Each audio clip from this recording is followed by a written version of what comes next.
Welcome to eagle media. ఏంటి, Sonia eliminate అయిపోతుందా? పీడ విరగడైంది. బిగ్ బాస్ హౌస్ కి పట్టిన దరిద్రం పోయింది. ముఖ్యంగా నిఖిల్ కి మంచి రోజులు వచ్చాయి. నిఖిల్ తో పాటు పృథ్వీ ఆట కూడా మెరుగుపడుతుంది. అన్నా తమ్ముడు అంటూ ఆ ఒళ్ళో పడుకోబెట్టుకోవడం ఏంట్రా బాబు? ఆ హగ్గులేంటో, ఆ కిస్సులేంటో, అటు నిఖిల్ తో ఇటు పృథ్వీతో మార్చి మార్చి రొమాన్స్ చేయడం, ఈ దరిద్రం ఏంటో. అసలు ఇది బిగ్ బాస్ హౌసేనా, లేదంటే ఆ నారాయణ చెప్పినట్టుగా ఏదైనా హౌస్ నా? చిచిచ్చి, ఈ దరిద్రాన్ని చూడలేక చస్తున్నాం రా నాయన. మొత్తానికి సోనియాని ఎలిమినేట్ చేసి బిగ్ బాస్ మంచి పని చేశాడు. ఇవి సోనియా ఎలిమినేట్ అయిందని చెప్పగానే ఆడియన్స్ నుంచి వస్తున్న రెస్పాన్స్. వీటిని బట్టి చూస్తుంటే సోనియా ఆకులపై ఆడియన్స్ లో ఎంత నెగిటివిటీ ఉందో అర్థం చేసుకోవచ్చు. శోభా శెట్టి, రతికలను ఏ రేంజ్ లో అయితే అసహించుకున్నారో అంతకంటే దారుణంగా సోనియాను చూసి తిట్టుకుంటున్నారు. ఇక ఆమె ఎప్పుడెప్పుడు నామినేషన్స్ లోకి వస్తుందా అని ఎదురు చూశారు ఆడియన్స్. ఎట్టకేలకు ఆమె 4వ వారంలో నామినేషన్స్ కి రానే వచ్చింది. ఆదిత్య ఓం ని నామినేట్ చేయడానికి పెద్దగా పాయింట్లు ఏమీ లేవు. ఎందుకంటే మీరేం ఆడింది లేదు అని ఈ మీద గేమ్ లో పొడుస్తున్నట్టుగా ఫీల్ అయిపోయి, మీలాంటి వాళ్ళు హౌస్ లో ఉండకూడదు, వెళ్ళిపోండి అని ఓవర్ యాటిట్యూడ్ తో నామినేట్ చేసిన సోనియాకి జనం గట్టిగానే బుద్ధి చెప్పారు. ఏ అన్అఫిషియల్ పోల్ చూసినా కూడా సోనియానే లీస్ట్ లో ఉంది. మిగిలిన కంటెస్టెంట్స్ కి కనీసం డబుల్ డిజిట్ ఓటింగ్ వస్తే సోనియా సింగిల్ డిజిట్ ఓట్లు పడ్డాయి. దీన్ని బట్టి చూస్తే ఆమెపై ఆడియన్స్ లో ఎంత నెగిటివిటీ ఉందో అర్థం చేసుకోవచ్చు. మొత్తానికి 4వ వారం అన్అఫిషియల్ పోల్ ఓటింగ్స్ చూస్తే ఎవరు ఏ స్థానంలో ఉన్నారంటే నబీల్ 36%తో మొదటి స్థానంలో, మణికంఠ 22%తో రెండవ స్థానంలో, ప్రేరణ 14%తో మూడవ స్థానంలో, ఆదిత్యవం 13% ఓట్లతో 4వ స్థానంలో, పృథ్వీరాజ్ 10% ఓట్లతో 5వ స్థానంలో ఉండగా ఆకుల అదేనండి మన సోనియా ఆకుల 5% ఓట్లతో 5వ స్థానంలో ఉంది. ఈ ఓటింగ్ ని బట్టి చూస్తే నబిల్ కి అనూహ్య రీతిలో 36% ఓటింగ్ సాధించి దూకుడు చూపించాడు. అయితే హౌస్ మొత్తం మణికంఠని టార్గెట్ చేసి అతని మగతనం గురించి హీనంగా మాట్లాడడంతో అవన్నీ అతనికి పాజిటివ్ అయ్యి సింపతి ఓట్లు పడ్డాయి.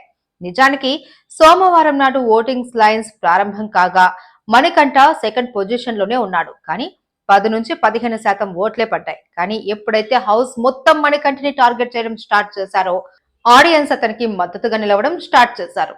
మరోసారి సింపతి ఓట్లు పడ్డాయి. ఇక్కడ గమనించవలసిన మరో విషయం ఏంటంటే పృథ్వీ పర్సనాలిటీ పరంగా చూసినా, గేమ్స్ పరంగా చూసినా టఫ్ ఫైట్ ఇస్తున్నాడు. అలాంటి పృథ్వీ 10% ఓట్లతో 5వ స్థానానికి పడిపోయాడంటే ఒకే ఒక్క కారణం సోనియా.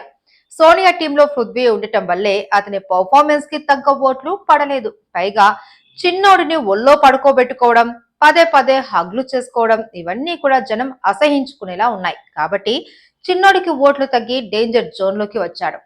ఇక నిఖిల్ నామినేషన్స్ లో లేడు కాబట్టి ఈ పెద్దోడు ఫ్యాన్స్ అంతా సోనియాకు ఓట్లు వేస్తారని అంతా అనుకున్నారు.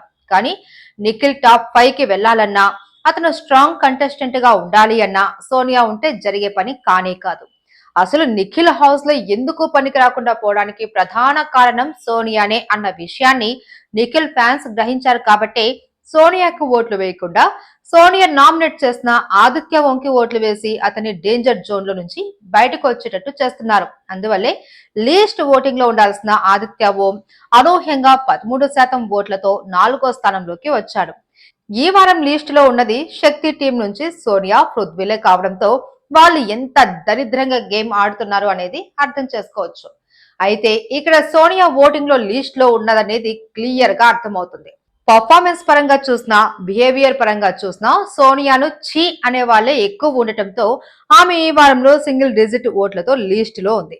గత వారం మాదిరిగానే ఓట్ల ప్రకారం ఎలిమినేషన్ చేపడితే మాత్రం రెండో ఆలోచన లేకుండా సోనియా ఎలిమినేట్ కావాల్సిందే. కానీ సోనియాను పంపిస్తే బిగ్ బాస్ హౌస్ లో పత్యాపరాల సంగతి ఏంటి అని ఆలోచించుకుంటే మాత్రం ఆమెను సేవ్ చేసి ఆదిత్య ఓంని ఎలిమినేట్ చేయొచ్చు.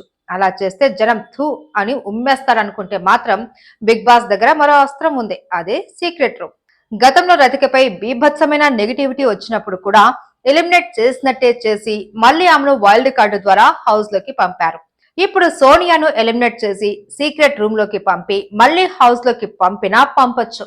మరో ఆప్షన్ ఏంటంటే మణికంఠని అంతా టార్గెట్ చేసి హౌస్ లో నుంచి పంపించేయాలని అనుకుంటున్నారు. కాబట్టి అది బిగ్ బాస్ చేతులపైనే జరిపించి అతన్ని ఎలిమినేట్ చేసి ఆ తర్వాత సీక్రెట్ రూమ్ కి పంపొచ్చు. ఈ వారం సోనియాను ఎలిమినేట్ చేయకుండా కాపాడాలి అనుకుంటే ఆ ప్లేస్ లో ఒకటి ఆదిత్య ఓం అయితే ఎలిమినేట్ చేసి పారేస్తారు, లేదంటే మణికంఠని ఎలిమినేట్ చేసి సీక్రెట్ రూమ్ కి పంపొచ్చు. కాబట్టి ఓటింగ్ లెక్కల్ని బట్టి చూస్తే మాత్రం సోనియా ఎలిమినేట్ కావాల్సిందే. కానీ ఆమె పోతే మాకు ఫుటేజ్ ఎవడిస్తాడు? బిగ్ బాస్ హౌస్ లో హగ్గులు, చిన్నోడు పెద్దోడితో రొమాన్స్లు ఎవరు చేస్తారు అనుకుంటే మాత్రం ఆమెను సేవ్ చేసి ఎవరో ఒకరిని బలి చేయొచ్చు. లేదంటే ముందుగా చెప్పినట్టు సీక్రెట్ రూమ్ అస్త్రాన్ని ఉపయోగిస్తారు. అన్నట్టు సోనియా ఎలిమినేట్ అయితే నిఖిల్ బాబు పరిస్థితి ఏంటో? సోనియాని ఏకంగా తన గుండెకాయ అనుకుంటున్నాడు. నాగార్జున ఆదివారం నాడు సోనియా ఎలిమినేట్ అని అంటే ఆ గుండెకాయ ఆగిపోయినా ఆగిపోవచ్చు అన్నంతగా దిగజారిపోయాడు నిఖిల్ బాబు.